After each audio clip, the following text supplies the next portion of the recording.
Assalamualaikum warahmatullahi wabarakatuh. Selamat siang, apa kabar teman-teman di siang yang cerah ini? Saya harap semua sudah siap ya untuk membahas materi yang menarik, yakni distribusi normal. Pada kali ini kita akan membahas materi tentang distribusi normal. Kita akan membahas materi ini dari 4 pemateri. Yang pertama saya sendiri, yaitu Olivia Safa Salsabila Ali dengan NIM B41200274.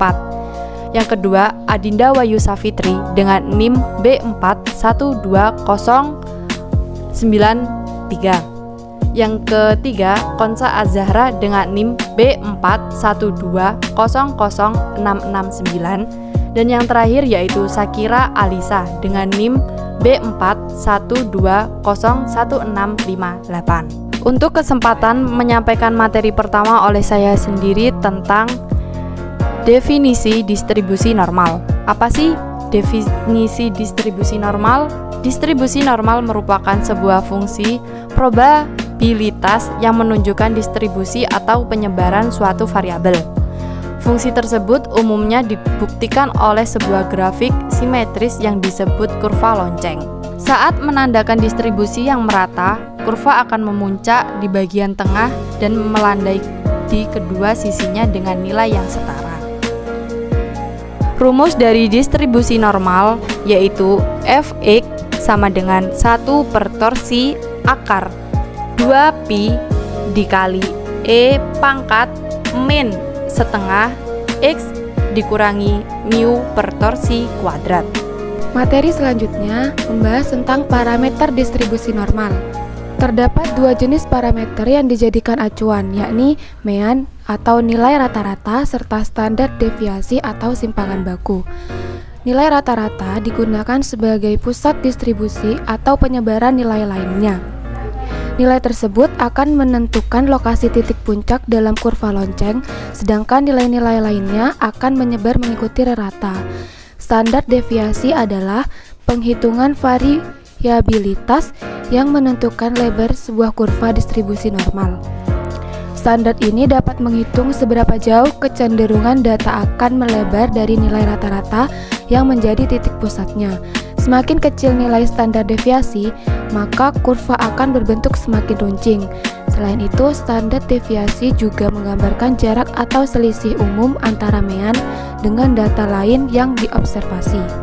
Pembahasan yang ketiga adalah karakteristik distribusi normal. 1. Teori distribusi ini memiliki nilai mean, median, dan modus yang sama. 2. Kurva distribusi selalu bersifat simetris dengan bentuk lonceng atau bell curve. Titik puncak kurva adalah nilai rata-rata.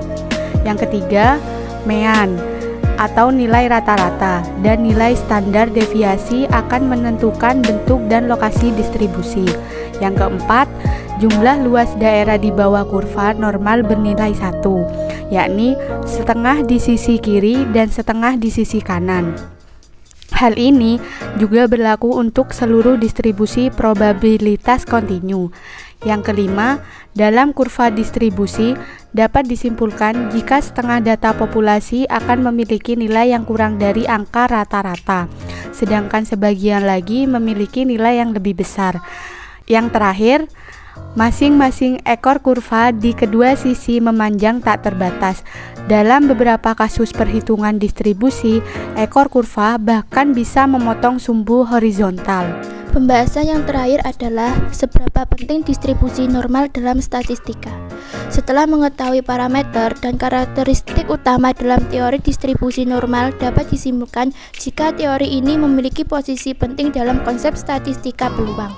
Penerapan distribusi Gauss dianggap penting karena beberapa alasan sebagai berikut. Yang pertama, dapat meningkatkan objektivitas penilaian. Hal ini sangat membantu dalam menempatkan anggota-anggota yang paling tepat untuk suatu kelompok tertentu. Misalnya, ketika mengevaluasi nilai siswa atau pengelompokan pegawai dalam satu kriteria yang sama. Yang kedua, menghindari terjadinya bias atau penilaian yang condong pada satu kategori saja. Dengan distribusi yang simetris dan berpusat pada nilai rata-rata seluruh data dalam suatu populasi. penilaian yang berat sebelah atau tidak seimbang akan dapat dihindarkan. Yang ketiga, dapat membantu menentukan tingkat normalitas dan kecenderungan sentral.